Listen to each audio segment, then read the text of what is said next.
সূরা ইখলাস কখন পাঠ করলে সাথে সাথে ফলাফল পাবেন? ভালো করে বুঝেন।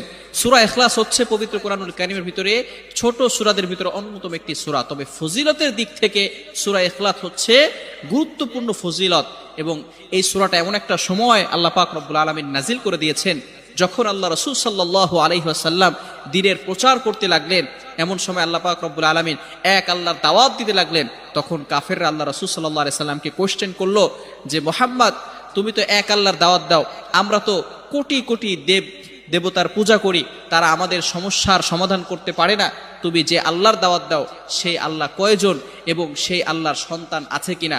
সাথে সাথে আল্লাহ পাক রব্বুল আলামিন এই কাফেরদের প্রশ্নের উত্তরে আল্লাহ রাসূল সাল্লাল্লাহু আলাইহি সাল্লামের কাছে এই সূরাটি নাজিল করলেন, কুল হুয়াল্লাহু আহাদ আল্লাহুস সামাদ লাম ইয়ালিদ ওয়া লাম ইউলাদ ওয়া লাম ইয়াকুল লাহু কুফুয়ান আহাদ। আল্লাহ পাক রব্বুল আলামিন এক, অদ্বিতীয়, এবং আল্লাহ পাক